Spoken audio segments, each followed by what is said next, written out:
Hospital आया तो मैं 2 पैर और 2 हाथों के साथ था, बट जा रहा सिर्फ 1 पैर के साथ था। ड्रेसिंग के दौरान मुझे इतना ज़बरदस्त पेन होता था कि मेरे घर वालों के साथ साथ मेरे आसपास के घर वालों को भी पता चल जाता था कि आज रोशन की ड्रेसिंग हो रही है। अब तक ज़िंदगी खेल रही थी मेरे साथ, अब मेरी ज़िंदगी के साथ खेलने की बारी थी।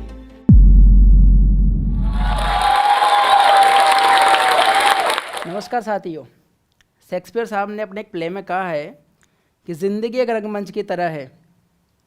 ऊपर वाले के द्वारा मिले हुए हमें किरदारों को बखूबी निभाना है और एक दिन चले जाना है। ज़िंदगी के बारे में खूबसूरत बात मैं भी आपको बताना चाहता हूँ कि आप जो सोच के रखते हो ज़िंदगी के लिए, आप जो प्लान बनाते हो ज़िंदगी के लिए, ज़िंदगी उससे कई बेहतर प्लान बनाती है आपके लिए। और मैं आपको एक बात और कहना चाहता हूँ कि लाइफ में जो कुछ भी होता है वो अच्छे के लिए होता है। और मेरी एक स्टोरी मैं आपके साथ शेयर करूँगा और इस स्टोरी के अंत तक आप सभी को मेरी इस बात पर यकीन हो जाएगा कि वास्तव में लाइफ में जो कुछ भी घटित होता है वो कहीं ना कहीं हमारे अच्छे के लिए होता है। तो मैं मेरी स्टोरी शुरू करता हूँ। मेरी कहानी शुरू होती है बचपन से। बचपन जैसा कि सभी का नटखट भरा शरारतों सा होता है, मेरा भी कुछ वैसा ही था। एक दिन छत पर बैठा हुआ था और नीले कलर की एक पतंग मेरे सामने से जा रही थी। पतंगबाजी का मुझे बड़ा शौक़ था और मकर संक्रांति का दौर था। नीले कलर की एक पतंग मेरे सामने से जा रही थी।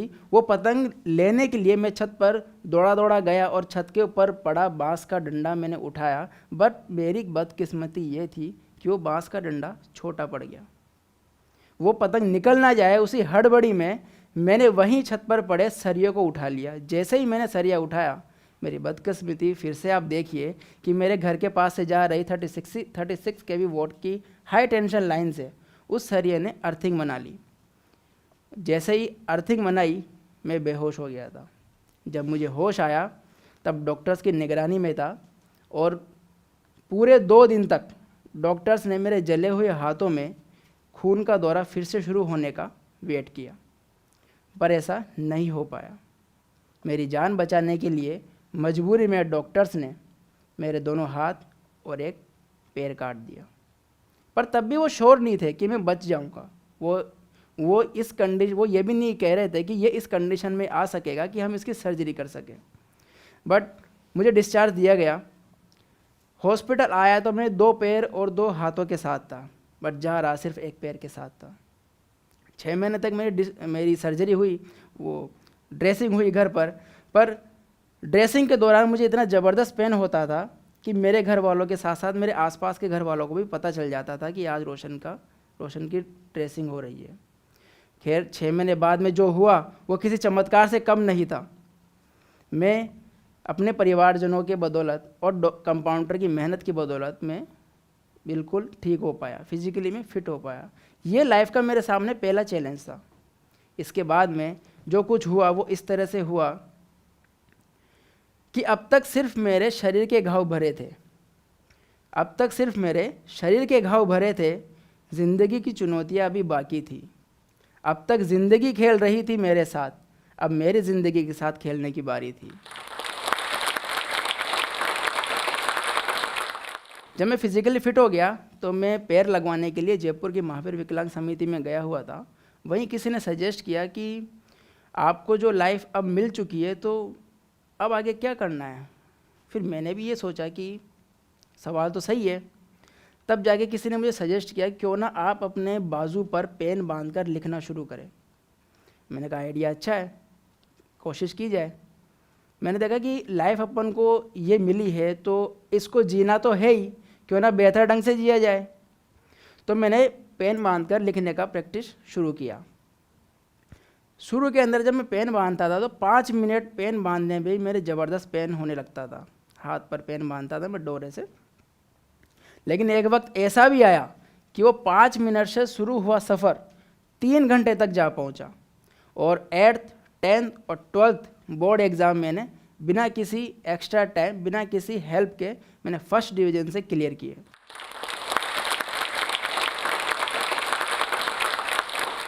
इसी तरह से मैंने अपनी ग्रेजुएशन कंप्लीट की। पढ़ाई पूरी होने के बाद जो सबसे पहला ख्याल अपने माइंड में आता है वो रहता है करियर को लेकर कि अब अपन को क्या करना है, क्योंकि पढ़ाई कंप्लीट हो चुकी है। तो मेरे सामने सवाल आया कि अब अपन क्या करें। तब मैंने सोचा कि क्यों ना अपन गवर्नमेंट जॉब का जो रास्ता है वो अपनाते हैं, क्योंकि सभी के माइंड में मैक्सिमम स्टार्टिंग में यही आता है गवर्नमेंट जॉब, और फिजिकल हैंडीकैप पर्सन के लिए गवर्नमेंट जॉब बेस्ट मानी जाती है, बेस्ट स्कोप माना जाता है। बट जब मैंने इस रास्ते पर काम करना शुरू किया, मैंने तैयारियां शुरू की गवर्नमेंट जॉब की, तब मुझे पता चला कि अकॉर्डिंग टू गवर्नमेंट रूल्स मैं गवर्नमेंट जॉब के लिए शारीरिक रूप से सक्षम नहीं हूँ। ये चैलेंज फिर से मेरे सामने आ गया लाइफ का, लेकिन फिर भी मैं हारा नहीं, रुका नहीं। मैं आप सभी को बता दूं, मेरे दोनों हाथ नहीं है और एक पैर नहीं है, उसके बावजूद भी मैं मेरे इसी हाथ से लिख भी सकता हूँ, कंप्यूटर भी चला सकता हूँ, ऑफिस में होने वाले सारे काम मैं कर सकता हूँ। तो मैंने सोचा चलो अपन ये सब कर सकते हैं तो क्यों ना अपन प्राइवेट जॉब का रास्ता अपनाएं। लेकिन वो भी मैं नहीं कर पाया। उसका रीज़न ये था कि मैं ऑफिस के तो सारे काम कर सकता था, बट कुछ पर्सनल काम जो मेरे खुद के थे वो मैं नहीं कर पा रहा था।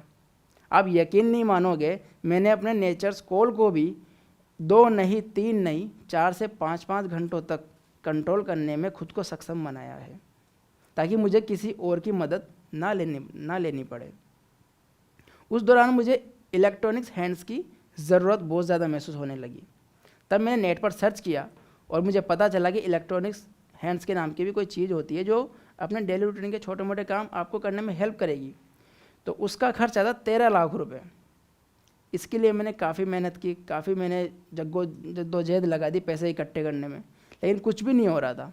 तब जाके मुझे एक इंसान मिला जिसका नाम था डॉक्टर राजेंद्र कुमार सेन, जिनका हमारे जयपुर के अंदर NGO है गुलशन चैरिटेबल ट्रस्ट के नाम से। उन्होंने अपने ट्रस्ट के बिहाफ पर मेरे को 13 लाख रुपए डोनेट करके और वो हाथ लगवाए। तब उनके बदौलत मेरे जीवन में ये खुशी मुझे मिल सकी।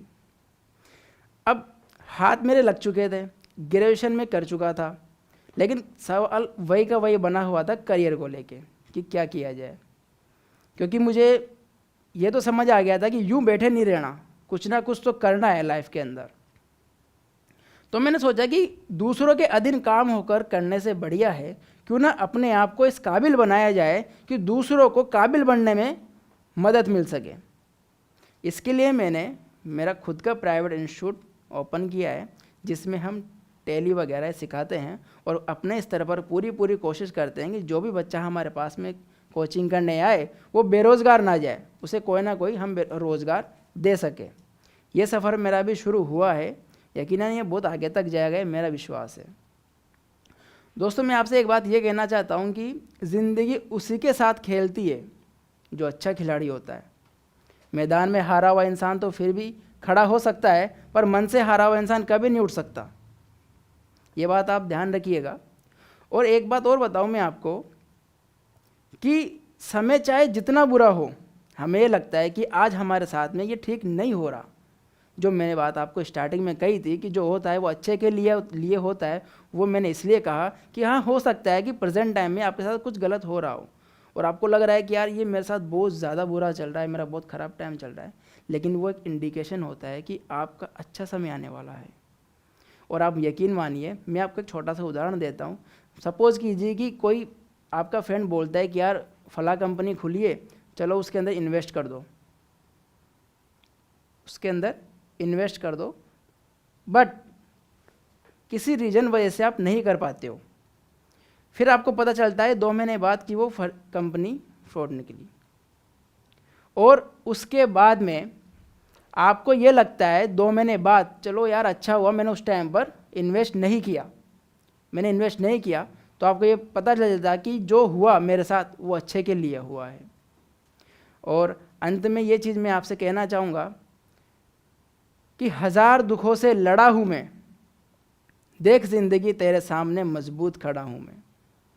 1000 दुखों से लड़ा हूँ मैं, देख जिंदगी तेरे सामने मजबूत खड़ा हूँ मैं। तू लगा तुझमें जितना जोर है, तू लगा तुझमें जितना दम है, मेरे सर के ऊपर मेरी माँ का हाथ, ये क्या कोई खुदा से कम है।